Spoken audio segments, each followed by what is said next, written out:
Tantor Audio, a division of Recorded Books, presents Traumatic Narcissism, Relational Systems of Subjugation, First Edition, by Daniel Shaw. Narrated by David Marantz. Preface. One day more than a decade ago, I answered the phone at my office and a woman introduced herself to me. Victoria had read an essay I had written, published in the Cultic Studies Review and online, entitled Traumatic Abuse in Cults, Shaw 2003b. She wanted me to know that she had studied narcissism for many years, though she was not a mental health professional. I learned that she is the daughter of a traumatizing narcissist mother with an equally traumatizing narcissist stepfather who had wealth and position and were extraordinarily neglectful and abusive to their children. Additionally, as a young woman, she had been abused by and testified in court against a notorious guru, one of the very small number of victims of sexual abuses in religious groups other than the Catholic Church to speak out.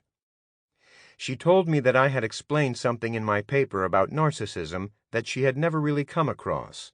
She was referring to how I had used the example of a narcissist guru as someone who needed to believe that he was completely free, dependent on no one, the kind of narcissist who exploits and controls others, inflating himself by deflating those he surrounds himself with.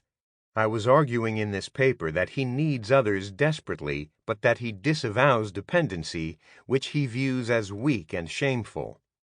He needs to lure others into becoming dependent on him, which then allows him to persist in his delusion that only others are needy, not himself. As a result of his developmental trauma connected to dependency, he externalizes dependency, and with it, shame. Dependency and shame are repugnant weaknesses in his eyes, problems for his inferior followers, not for superior him. My new friend on the phone, Victoria, surprised me with her impressive grasp of the vast psychoanalytic literature, and I was very pleased to hear that she had found something new and meaningful in what I had written. I had already received recognition for this particular paper. Aside from its publication in a journal specifically geared to the ex-cult community, it was available on the Internet and had been averaging 300 hits monthly for several years, had been translated into 5 languages, and had been used for a number of different college classes. However, what Victoria said led me to begin thinking about how I could present my ideas to my colleagues in the psychoanalytic community. In Traumatic Abuse in Cults, I defined a cult as a group that is led by a traumatizing narcissist in which members are subjugated by the leader in various ways, mainly through the destruction of their subjectivity, their objectification. Only the leader's subjectivity is given validity in a cult. Members are allowed validation only at the guru's whim, and only to the extent that they comply and submit as specified by the guru. My ideas about cults developed throughout my social work and psychoanalytic training, in the years following my own involvement with a religious group led by a guru for whom I had worked full-time for more than 10 years. It was out of the literally hundreds of conversations I had with people who identified as former cult members in the first 5 years after I severed my ties with this guru that I began to develop the concept I present here. The relational system of the traumatizing narcissist. I knew from the beginning of my effort to construct a psychoanalytic perspective on cults that this relational dynamic was not unique to cults, that in fact it could be recognized in any relationship between significant others. My first analytic supervisor, the late Valerie Oltarsh, had suggested at the very beginning of my training that I read Prisoners of Childhood by Alice Miller, 1981, the classic book about narcissist parents and how their children are traumatized. Much of what I read there confirmed what I had come to understand about my relationship with my ex-guru. What I had witnessed and experienced as a follower of this guru fell at the extreme end of abusiveness. By contrast, my family of origin, for all our difficulties, had been a far more benign environment. As my analytic training progressed, I read voraciously, first Kohut, then Winnicott, Fairbairn, Ballant, and eventually Ferenczi and Fromm, among many others of the analytic forebears.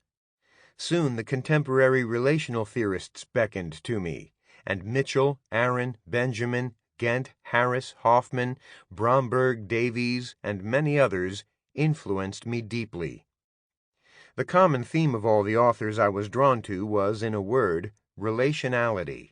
The more I sought to make use of the relational sensibility in my work and in my life, the more I became acutely aware of the narcissistic bubble my prior so-called spiritual life had occupied.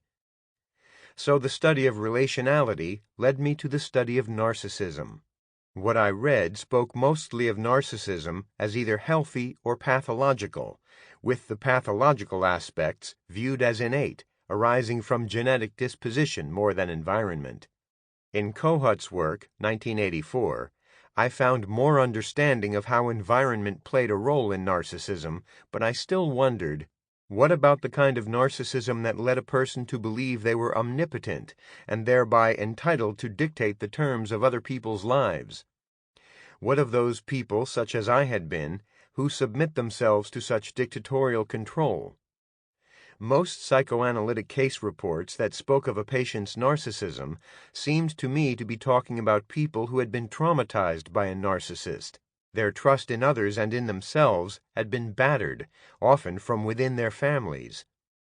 These patients often showed narcissistic features, unstable self-esteem in two modes, either grandiose superiority or self-loathing. But once their family of origin histories were elaborated, a parent or parents, grandparents or siblings were invariably discovered who were overinflated narcissists. Bach, 1985, 1994, 2006. It made sense to me to think of this kind of abusing other as pathologically narcissistic. But was the tormented, depressed patient in my office who told me of these traumatic abuses also supposed to be thought of as pathologically narcissistic? I take this theme up in Chapter 1, in which I argue that the clinical phenomena typically thought of as constituting pathological narcissism are quite varied, and that dividing narcissists up into overt or inverted categories does not capture what to me is the most important thing to know about narcissism: how deeply rooted narcissism is in relational trauma. I encountered little theorization about how predominantly overinflated narcissistic people traumatize significant others by attacking the other's subjectivity. I wanted to know why some adult children of narcissists become traumatizers themselves, while others live in the painful grip of relational post-traumatic stress. I was most helped in my thinking about this by the work of Jessica Benjamin, 1988, 1995, 1998, 1999, 2004, 2009A, 2009B, whose theory of intersubjectivity, understood as the process of developing the capacity for mutual recognition, immediately spoke to me. Benjamin's use of the term complementarity to stand for the breakdown of intersubjective relatedness into domination/submission strategies for control was exactly the link I was looking for in thinking about traumatic narcissism. These narcissists seek hegemonic subjectivity, the opposite of intersubjectivity. The victim of the traumatizing narcissist, I argue, is often mistakenly identified as the deflated pathological narcissist, when she would be more usefully understood as a victim of cumulative relational trauma. What is developmentally traumatic is the narcissist caregiver's rejection of the child's subjectivity and the caregiver's refusal to allow intersubjective recognition to be mutual. The traumatizing narcissist seeks to abolish intersubjectivity and to freeze a complementary dynamic in the relationship, allowing recognition in one direction only, toward himself. In Chapter 2, the traumatizing narcissist concept is further elaborated, and the concept of the complementary moral defense, a relational elaboration of Fairbairn's moral defense concept, is introduced. The chapter begins with a study of the life of the playwright Eugene O'Neill, whose play Long Day's Journey into Night, 2002, is, from a psychological perspective, an extraordinarily insightful portrayal of the devastating effects of narcissism in a family, in this case, O'Neill's own family. I go on to present my clinical work with an adult child of traumatizing narcissist parents with whom I worked for many years.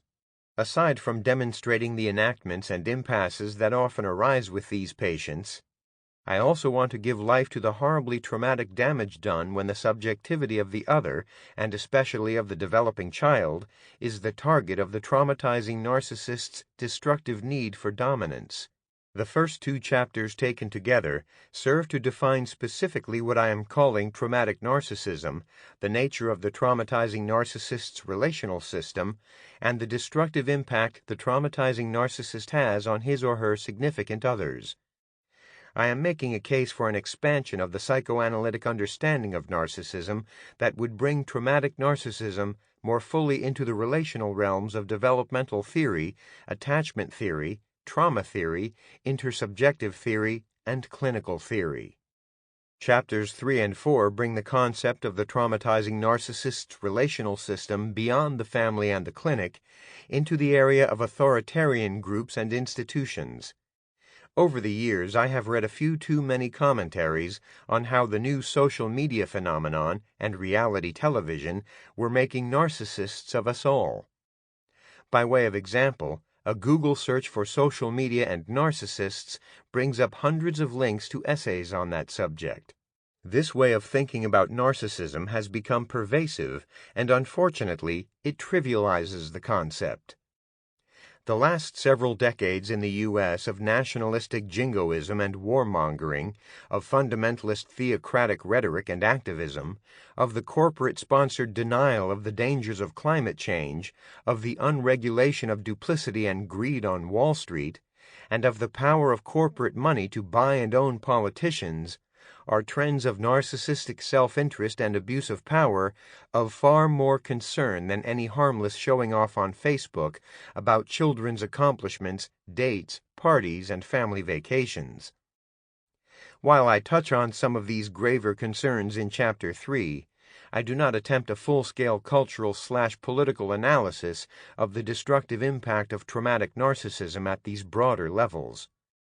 I must leave that to the historians, economists, and journalists who are far better equipped than I to tell that story.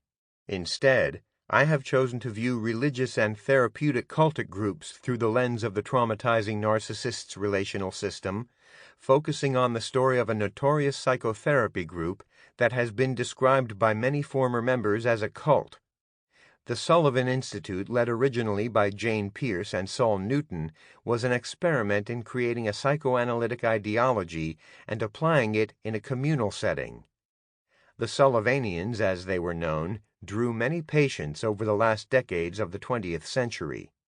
Headquartered in New York's Upper West Side and summering in the Hamptons, Sullivanian therapists were often former patients of the inner circle around Newton who were personally trained by him, many of them unlicensed and with no qualifying degree.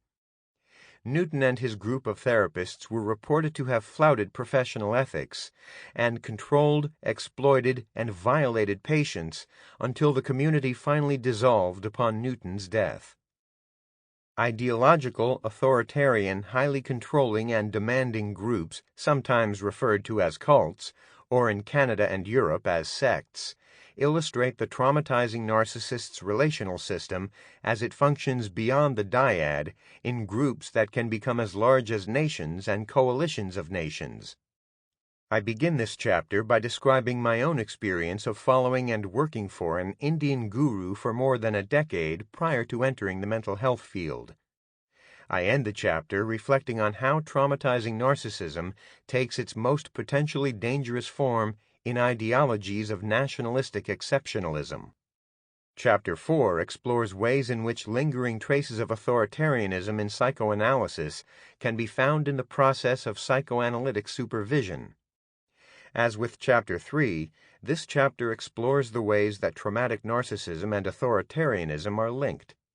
I use some of my experiences as a candidate in psychoanalytic training, particularly instances in which I felt called upon to over-idealize and submit to a supervisor, or belittled or shamed by a supervisor, to reflect on ways of being watchful for the legacy of narcissistic authoritarianism of previous generations of analysts. I speak about the importance for analytic supervisors to support the development of the candidate's unique personal idiom, bolus, as an analyst. In chapters 5 and 6, I return to the exploration of traumatic narcissism in the clinical setting. Chapter 5 examines clinical work with couples or with individuals focusing on problems in relationships, looking specifically at the destructive impact of traumatic narcissism on intimate relationships.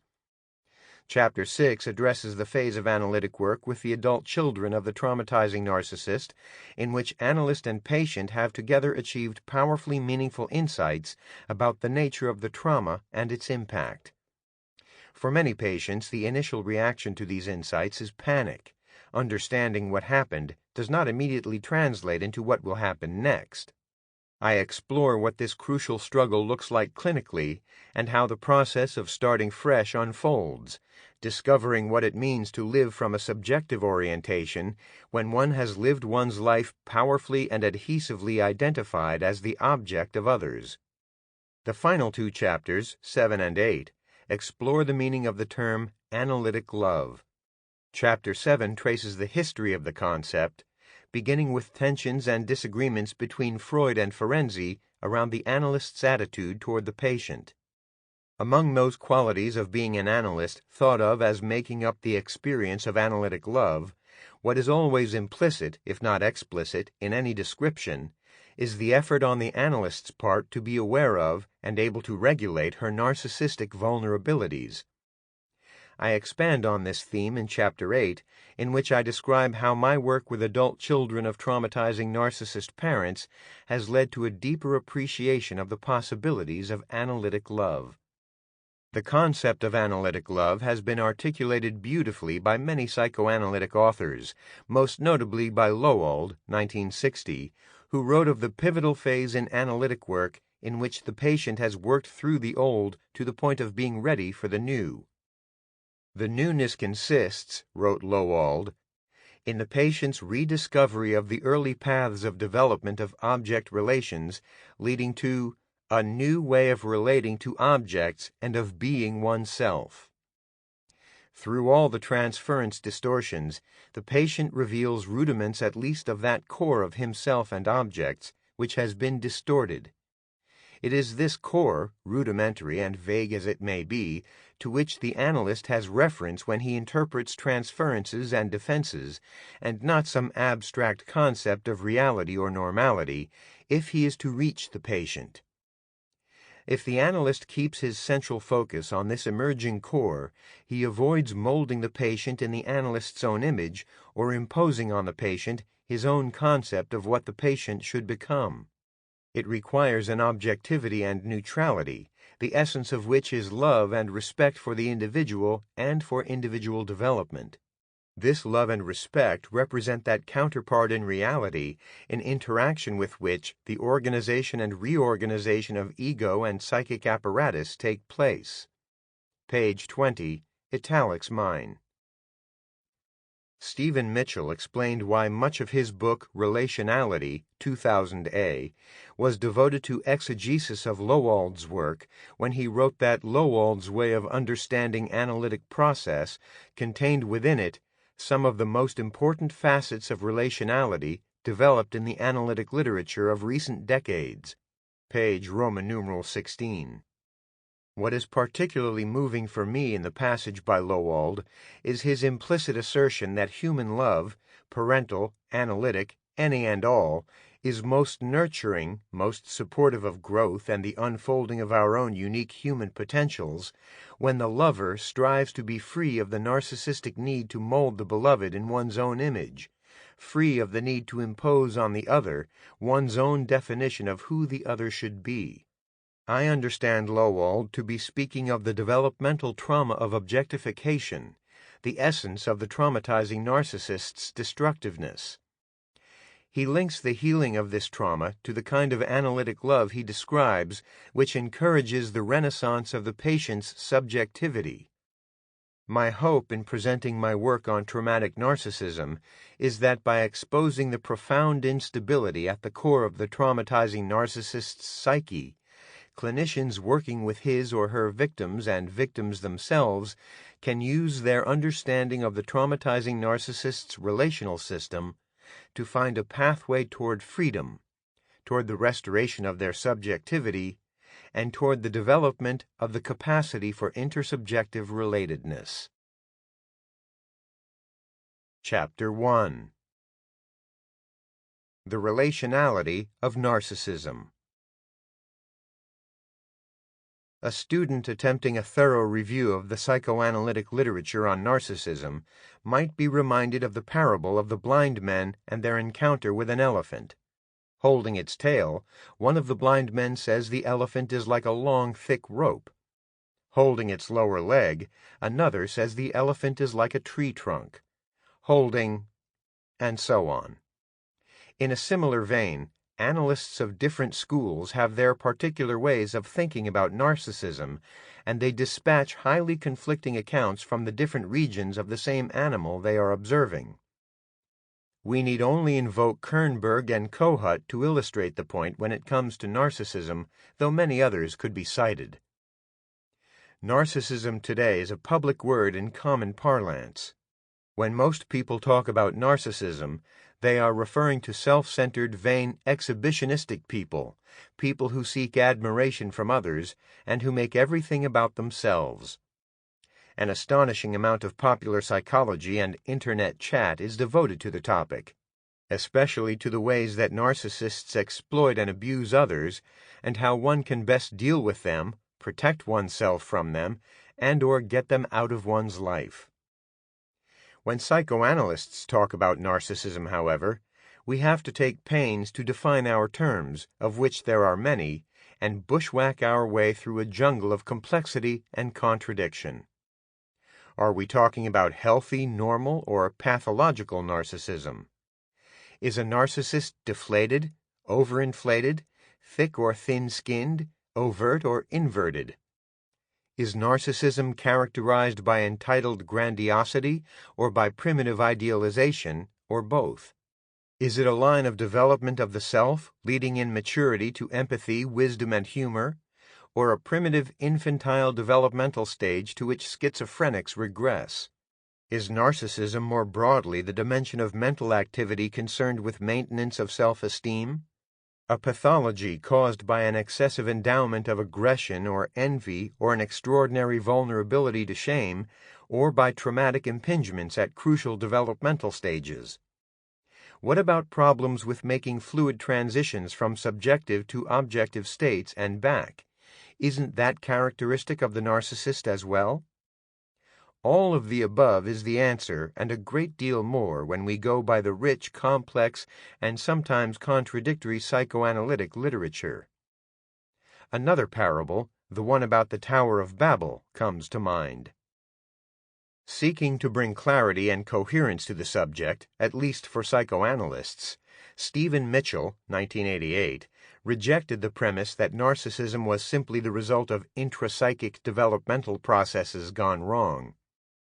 As he did with every psychoanalytic idea he addressed, Mitchell located the origin of narcissistic disturbances firmly in the relational matrix, as a set of personality features influenced by 1. Exposure to cumulative, not good enough parental responses to the child's developmental needs, particularly those associated with the consolidation of good enough self-esteem, and 2. The not regulated well enough narcissistic vulnerabilities and blind spots of the caregivers. What we experience with our patients that we have traditionally thought of as their narcissistic pathology is more productively understood, according to Mitchell, as repetition of entrenched relational patterns established in development, relational patterns that are very much at the root of the constricted, frustrating scenarios in which our patients are repeatedly finding themselves trapped, and which we and they enact in analytic work. Grandiosity, the sense of omnipotence, and the tendency toward idealization are the innate human traits which, when severely exaggerated in the personality, are considered by psychoanalysts to be diagnostic of pathological narcissism. Mitchell saw these traits not merely as clinical phenomena on a health/pathology spectrum, but rather as components of universal existential illusions, as needed responses, however illusory, to the vastness of the universe, to our impermanence and unknowable significance within it. If held in flexible, playful contact with reality, these grand illusions could inspire creative, vital modes of living and relating. Rigidly fixed narcissistic illusions, on the other hand, would lead to constricted modes of relating that would interfere with the potential for more real, fuller engagement with real others. How parents or others equally significant managed their own narcissistic vulnerabilities, and how they responded to those of their children, would powerfully influence the flexibility or rigidity of the narcissistic tendencies in the developing child. Mitchell's chapters, 1988, pages 175 to 234, on narcissism, described people wounded by the narcissistic behaviors of their parents and struggling as adults with painful difficulties of various kinds in work and love. He managed to sidestep the debated-to-death issues of etiology and empathy versus confrontation in clinical treatment, and went straight to the purposes narcissistic traits might serve in human development, and to how developmental derailments of self-regulating capacities in this area would create lasting relational difficulties in adult life. Without yet using this language, Mitchell described patients who had experienced cumulative developmental trauma from exposure to the narcissistic tendencies of their caretakers. In a paper following the publication of Mitchell's work, Emmanuel Ghent, 1989, moved further in the direction to which Mitchell had pointed. Ghent wondered whether perhaps the roots of clinical narcissism lie in some failure to integrate adequately the mode of intersubjective relatedness, a wholly two-person psychological experience, either because the significant others were misattuned, underattuned, or unpredictably attuned to this mode of relating. Could it be that people we encounter as patients may, despite being highly experienced in intellectual intercourse or sexual conjunction, nonetheless feel like frightened virgins when it comes to encountering this area of deeply longed-for, yet warded-off, intersubjectivity? Is it perhaps the deficit in this type of two-person experience that has even led to naming the phenomenon narcissism, an infelicitous term which carries the implication that a one-person psychology is at work? I believe rather that the phenomena of narcissism are largely rooted in a two-person psychology derived in part from earlier senses of self and in part from defensive operations designed to compensate for deficits in a coherent sense of self. Pages 199 to 200. In speaking of intersubjectivity, Ghent refers here to the infant research work of Daniel Stern, 1985, work that has greatly influenced the rise to prominence of the relational turn, Greenberg and Mitchell, 1983, in psychoanalysis, a revolution that has kept the concept of intersubjectivity at the forefront of psychoanalytic theory at the time of this writing for more than 30 years.